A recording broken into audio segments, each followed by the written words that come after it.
I was born into a rigorously Catholic family, not a harsh in its belief, but genuine, especially my mother. Yet this religion did not take root in me with serious conviction. As I grew, and until in my mid-teens, I had a revival, but it did not last, because it was more about the brother and sisterhood than belief in Prophet Isa as the Messiah and the Son of God. My interest waned as I grew to know the corruption of the official church, and my interest in justice and communism, the pure anarchist form, grew.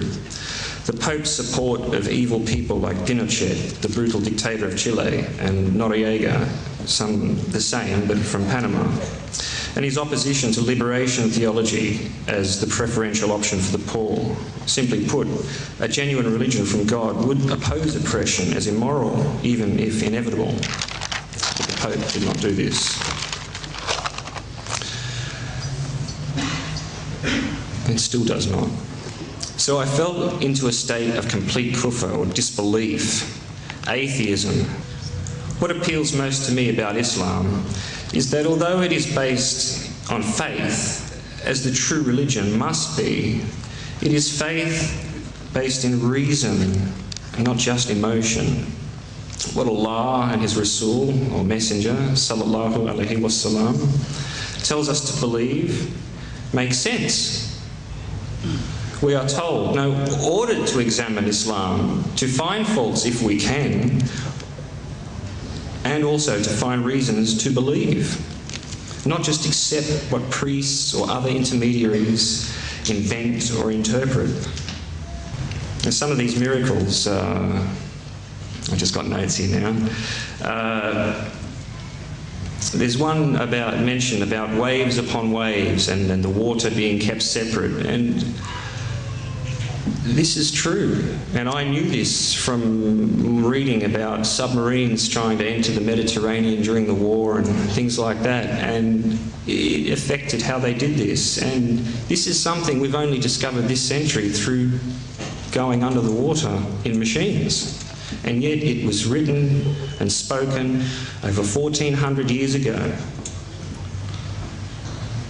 This impressed me. The shape of the earth is described with a word that means flat, spread out,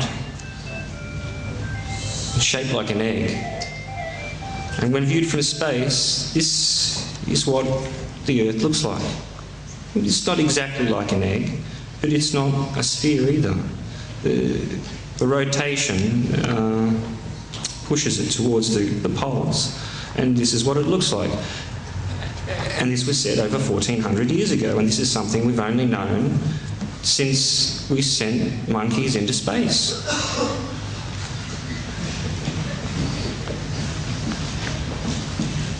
And one of the most amazing of all,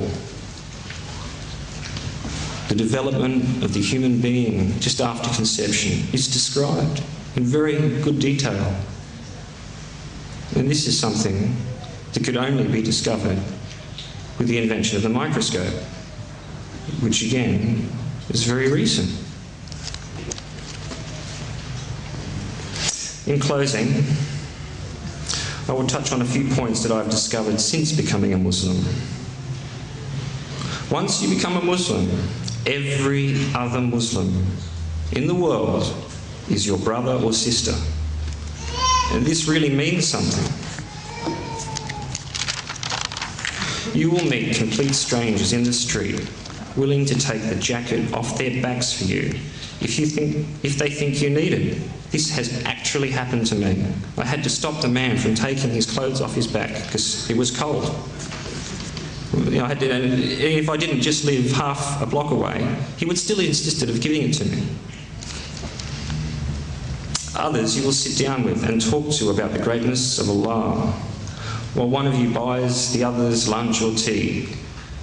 As complete strangers, you've just met, and 30 seconds later you're sitting down and buying each other lunch and talking about the most beautiful thing in your life, and competing to give hospitality to each other. If you have any problems, you can share them with willing and interested friends. Something a lot of us can't say, even for those, non-believers as I was. You have good friends, but after a while, people don't want to hear the same problem again and again. Strangers will open their doors to you just because you are Muslim.